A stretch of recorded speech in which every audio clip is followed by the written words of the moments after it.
नैना पुजारी हत्याकांड 8 वर्षापूर्वी झालेलं होतं। या हत्याकांडातल्या महत्त्वाच्या घटनाक्रमाचा आढावा घेणारा हा एक रिपोर्ट पाहूया। योगेश राऊत थंड डोक्याचा हत्यारा, नैना पुजारीचा मारेकरी। पण या थंड डोक्याच्या मारेकऱ्यानं केलेलं कृत्य तितकंच घृणास्पद आहे। योगेश राऊत हा मूळचा पुणे जिल्ह्याच्या खेड तालुक्यातील गोळेगावचा। मोठमोठ्या आयटी कंपन्यांना लागणाऱ्या गाड्यांवरती तो ड्रायव्हर म्हणून काम करायचा। नैना पुजारी काम करत असलेल्या सिनिक्रॉन कंपनीतही तो गाडी चालवायचा। ज्या दिवशी नैना कंपनीतून बाहेर पडली तेव्हा योगेशनं नैना यांना लिफ्ट ऑफर केली। रोजच्याच गाडीचा ड्रायव्हर असल्यानं नैनानंही होकार दिला आणि तिथेच नैनाचं चुकलं। योगेशनी नैनाला लिफ्ट दिली तेव्हा राजेश चौधरी आणि महेश ठाकूर हे दोघेही गाडीमध्येच होते। मित्राला घरी सोडण्याच्या बहाण्याने त्यांनी गाडी वाघोलीकडे घेतली। तिथे विश्वास कदम या त्यांच्या आणखी एका साथीदाराला त्यांनी गाडीमध्ये घेतलं। नैनाला चाकूचा धाक दाखवला आणि तिच्यावर सामूहिक बलात्कार केला।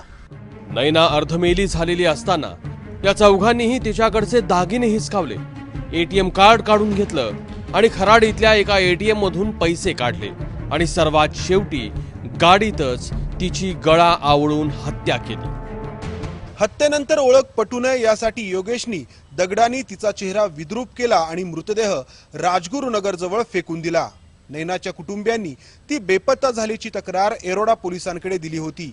एरोडा पोलिसांना राजगुरुनगर जवळ एका महिलेचा अनोळखी मृतदेह सापडल्याची माहिती कळाली। पोलीस त्या ठिकाणी पोहोचले आणि नैना पुजारीची हत्या झाल्याचं उघड झालं।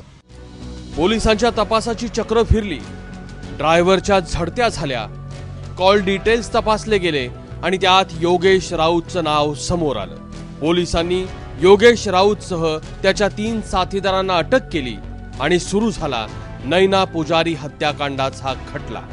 अटकेच्या 1.5 वर्षानंतरच या प्रकरणाला नाट्यपूर्ण वळण मिळालं। योगेशनी आजारी असल्याचं नाटक केलं, त्यामुळे त्याला पुण्यातील ससून रुग्णालयामध्ये भरती करण्यात आलं। तिथे योगेशला त्याचा भाऊ भेटायला आला आणि त्यांनी योगेशकडे 4,000 रुपये दिले।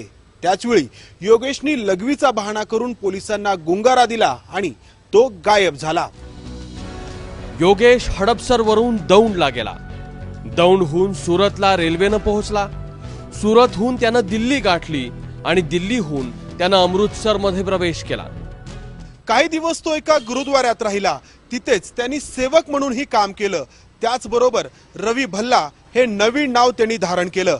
मित्रांच्या मदतीने ड्रायव्हिंग लायसन्स काढलं, त्याचबरोबर पॅन कार्ड देखील काढलं आणि नवीन नावासह तो काही दिवसांनी दिल्लीमध्ये सेटल झाला। पण परिवाराला भेटण्याची त्याची इच्छा त्याच्या पायातली बेडी बनली। पुणे पोलीस योगेश राऊतच्या औंधमधल्या घरावरती पाळत ठेवून होते। योगेश अधूनमधून घरी यायचा देखील, परंतु वेषांतर करून। 2 वेळा एक अनोळखी इसम घरी आल्याचं पोलिसांना समजलं आणि त्यांचा संशय आणखी बळावला। पोलिसांनी योगेश राऊतच्या कुटुंबियांच्या मोबाईल कॉल्सला ट्रेस केलं आणि त्याच्यावरून त्याचा दिल्लीतला पत्ता पोलिसांनी शोधून काढला। पुणे पोलीस दिल्लीमध्ये पोहोचले आणि काही दिवस पाळत ठेवून तो योगेशच असल्याची खातरजमा केली। एकीकडे निर्भया प्रकरणामुळे पोलिसांवर दबाव वाढत होता, पण त्याच वेळी एके दिवशी योगेश आपल्या पत्नीला भेटण्यासाठी शिर्डीला येणार असल्याची टीप पोलिसांना मिळाली आणि योगेश पोलिसांच्या जाळ्यात आला। पोलिसांसोबतच्या 1.5 वर्षांच्या लपंडावानंतर योगेश राऊत सापडला खरा, परंतु याच 1.5 वर्षांमुळे नैनाला मिळणारा न्याय आणखी लांबला। मंदार गोंजारी, ABP माझा, पुणे।